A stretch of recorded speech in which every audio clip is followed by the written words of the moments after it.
Today, we're going to discuss the saddest moments in Justice League and Justice League Unlimited that still get me to this day. So, spoiler alert if you haven't seen Justice League and Justice League Unlimited.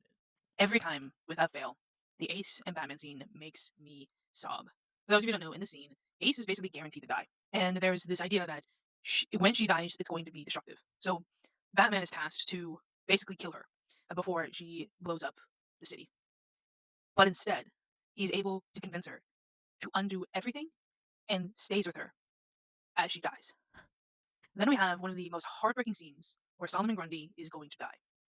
And for those of you who don't know, Hawkgirl is an atheist, and Solomon Grundy doesn't have a soul. And in the scene, he asks Hawkgirl if he got his soul back because he asked Hawkgirl if he got his soul back because he did this ritual. And Hawkgirl at first says she doesn't believe, but then she says yes, and it's just such a beautiful scene. She tells him yes, he has his soul back, even though she's an atheist. Okay. The next scene is in Hereafter, right after basically the League believes that Superman dies, is dead. And one woman is pissed. And she's about to basically kill the person, Toyman, who's responsible for his death. And Flash stops her and says something to the lines of, think of what the Superman would want. And basically, like we still can't cross that line.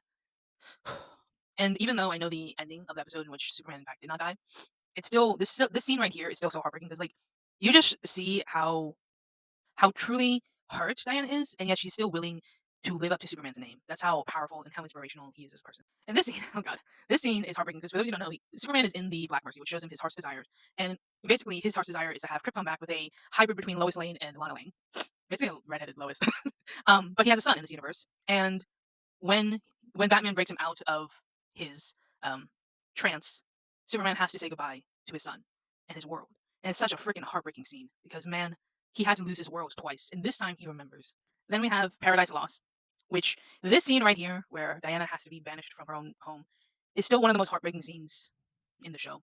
Like because she invited men to the island, because she kind of betrayed the sanctity of her home, she now has to be banished, despite the fact that her actions did save the Amazons. And finally, as if the first one wasn't bad enough, we have to say goodbye to Grundy again because he came back and he's a lifeless zombie. And Shaira volunteers to be the one to do it. Now, for those of you who don't know, in the show, Shaira betrayed the Justice League in the Justice League season finale and was kicked off the team essentially. So this is actually her comeback into the league, and that's what makes it even harder because like she has to do this in order to kind of redeem herself in her own idea in the image of the Justice League. Now, technically, she doesn't have to do this, but she understands that it's the right thing to do. And man, these scenes are freaking heartbreaking.